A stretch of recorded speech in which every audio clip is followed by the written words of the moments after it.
Hi there, it's Asia. Today we take one section of IELTS listening and do it together. You'll be able to see my strategy that gets me a 9 every time I take the test. And you will have an opportunity to practice too.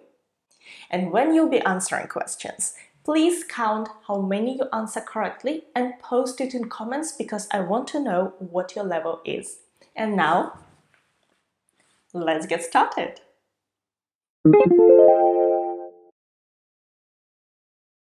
Just a quick announcement. Have you joined the IELTS Writing Challenge on my Instagram yet? That's where we write practice essays and comment on each other's work to help everyone improve and prepare for this challenging part of the IELTS exam. Please join the challenge and see you there. Okay, I've prepared for you two slightly different types of maps in IELTS listening. Let's dive into the first one. You have a few seconds to read the task. Try to memorize the objects on the map, your answer options, and also find the starting point.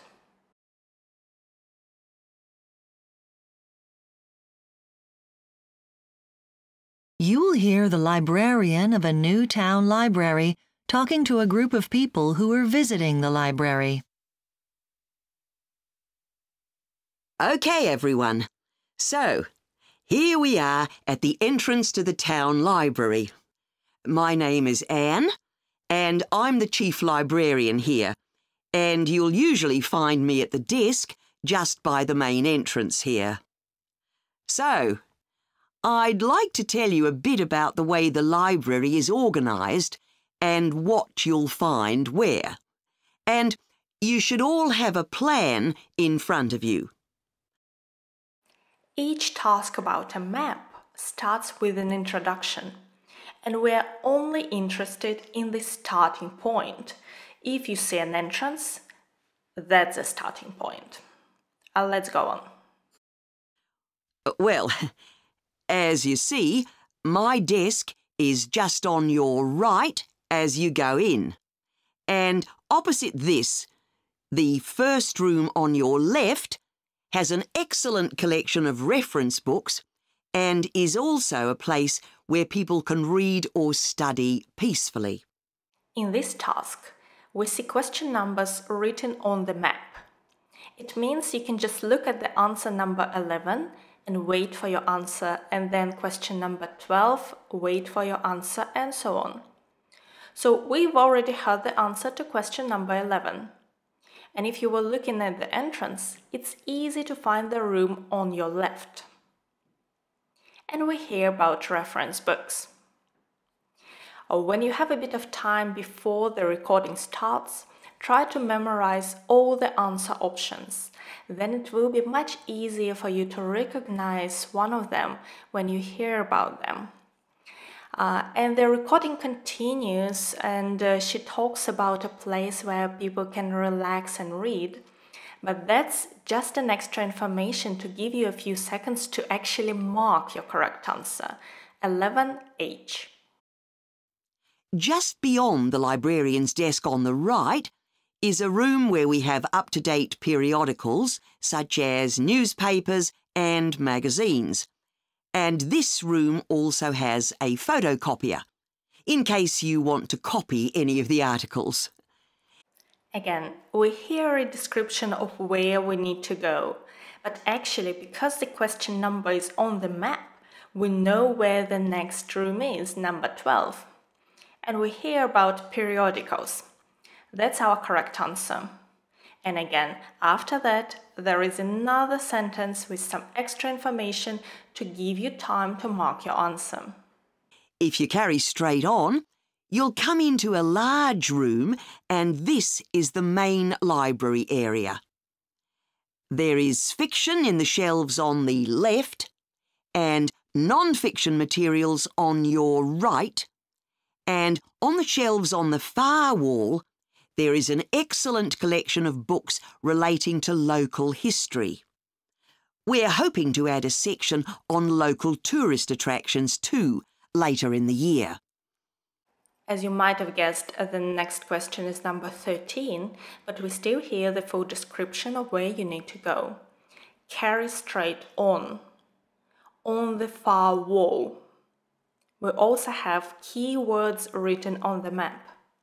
Library area, fiction, non-fiction.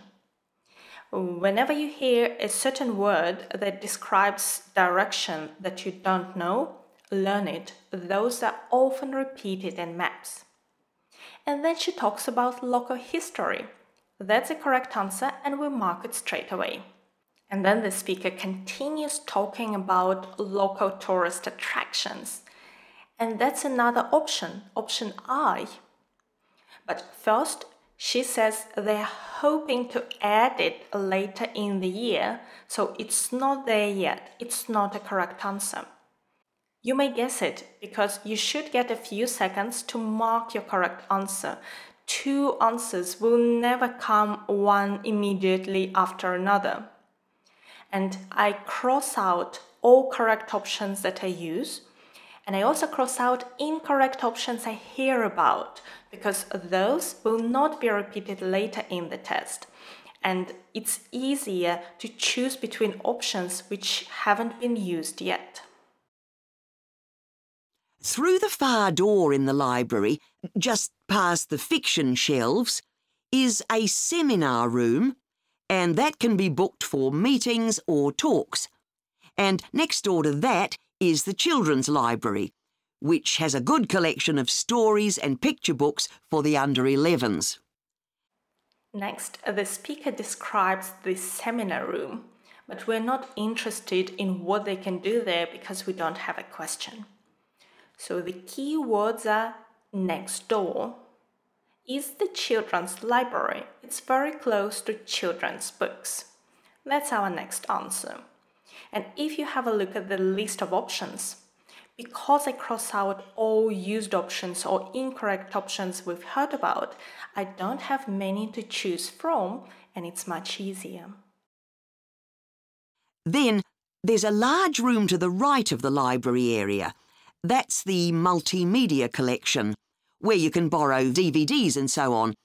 It seems pretty easy to find the last answer F, multimedia. But the recording is not over yet. But we're not looking for any more answers, so you don't have to listen to it until the end. You can use this time either to check your answers, maybe to decide between two options you're hesitating about, or you can start reading questions from the next section. This is allowed. Here is this extra time you could use for something else. And we also have CD-ROMs you can borrow to use on your computer at home. It was originally the art collection, but that's been moved to another building. And that's about it. Oh, there's also the library office on the left of the librarian's desk. OK. Now, does anyone have any questions? Yes, thank you, sir. Let's summarize. The first type of maps is where questions are actually written on the map. And you just follow the question numbers and listen to the answers. The second type is slightly different because on the map we see letters A, B, C, D, and those mark different locations. And questions are actually at the bottom. And you need to find where each object is located. There are more locations than objects. The good thing is that questions still come in order. It means first we hear about question number 5, the Reynolds house, and we'll look for its location. Then question number 6, the thumb, number 7, and so on. I give you a few seconds to read the map, and we start.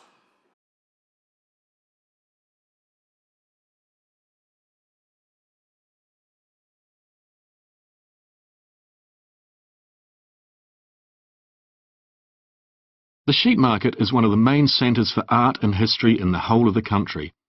If you look at our map, you'll see some of the main attractions there. Most visitors start from Crawley Road at the bottom of the map. In the introduction, we are looking for the starting point. If there is no entrance on the map, usually the starting point will be at the bottom. The Reynolds House is one of the oldest houses in the city and is open to the public. It's on the north side of Crawley Road, next to the footpath that leads to the public gardens. We hear about the first question in this task, number 5, the Reynolds House. And if you see a map, it's very likely you'll be given compass directions. You see them in the top left corner of the map. You see north, south, west, east. Learn them.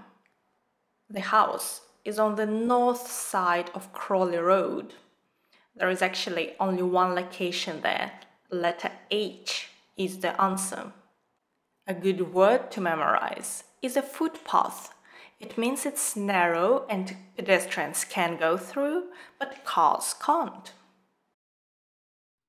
The area is particularly interesting for its unusual sculptures. The thumb is just what its name suggests, but it's about 10 metres high. You'll see it on Hill Road, across the road from the bank. The next question is about the thumb. It's a sculpture, and you can see it on Hill Road. We see many locations on the Hill Road, but this one is across the road from the bank. It means you need to cross the road. That is letter C, because A is on the same side of the road. You see? The museum's got a particularly fine collection of New Zealand landscapes. It's on the east side of the sheep market on City Road. It's on the other side of the road from the public gardens, immediately facing the junction with Hill Road. And this one is quite tricky. We're looking for the museum. And first of all, we hear it's on the east side of the sheep market. Don't forget that the whole area is called the sheep market. So we're not looking for a street yet. It's just on the right side of the map. And then we hear it's on City Road. That's the road to the right. And we see 3 or actually 4 letters there. It's on the other side of the road from the public gardens. It means it's not I and it's not E, because those are on the same side of the road. We have 2 options, B or F. Then we hear immediately facing the junction with Hill Road. The junction is the crossing of 2 roads. And B is actually not right on the corner. You see, it's slightly higher up. It's actually F that is facing the junction. It's right on the road. That's the correct answer. The Contemporary Art Gallery is on a little road that leads off Station Square, not far from the public gardens. The road ends at the gallery. It doesn't go anywhere else. That's open every day except Mondays. The art gallery is on a little road that leads off Station Square. It means it starts at Station Square.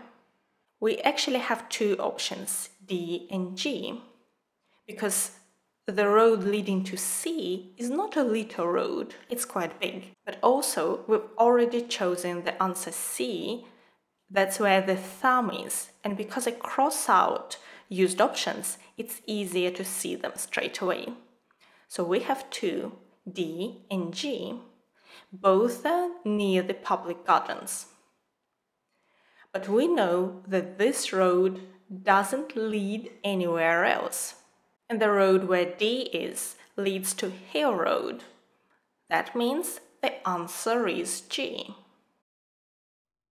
The Warner Gallery specialises in 19th century art. It's on City Road, near the junction with Crawley Road, on the same side of the road as the public gardens. It's open on weekdays from 9 to 5 and entry is free. The Warner Gallery is on City Road. We have 3 options left. I, E, B. We've already used F. It's near the junction with Crawley Road. It means It's letter I. And you already know the word junction, right? Finally, if you're interested in purchasing high-quality artwork, the place to go is Nucleus. You need to go from Crawley Road up through Station Square and east along Hill Road until you get to a small winding road turning off. Go up there and it's on your right. If you get to City Road, you've gone too far. The last challenge, Nucleus. You need to go from Crawley Road up through Station Square. Okay, we go up. And then east, it means we turn to the right, along Hill Road. So we follow the Hill Road to the right until you get to a small winding road turning off. If the road is winding, it means it's not straight. That's why we don't go to letter D, because that road is straight. We go up. But also, they continue by saying, go up there. And if we needed to go to letter D, they would say, go down there, you see? And there is another clue. If you get to City Road, you've gone too far. It means the correct answer is not far from City Road. If you've noticed, you receive more clues than you actually need to find the location. It means during the test, if you miss one or two, but you don't lose your concentration, you can still find the correct answer. Let's summarize. You may get one of the two types of maps in IELTS listening. The first type is where questions are written on the map. It's easier. And the second type is where letters are written on the map and you need to find where each object is located. It's actually more challenging. But in both cases, you need to follow the questions because answers come in order. Now let me give you some tips. Before the recording starts, read the elements on the map and all the options. That's very important. Try to memorize the options. Find the starting point. That's either the entrance or it's at the bottom of the map. During the recording, first of all, questions come in order.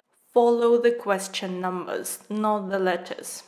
If you take a paper-based exam, cross out used options from the list. And also, cross out incorrect options you've already heard about. They will not be repeated. If you take a computer-based exam, you will drag options to the correct place on the map. As soon as you found all the answers, stop listening to the recording. Either try to find answers you've missed or start reading questions that are coming next. You are allowed to switch between sections at any time. And that's the end of this section of the listening test. How many questions could you answer correctly? Please let me know in comments. And if you want to learn more strategies and tips that I use, watch this video here. Thank you for watching me today. Good luck with your preparation and your exam. Bye!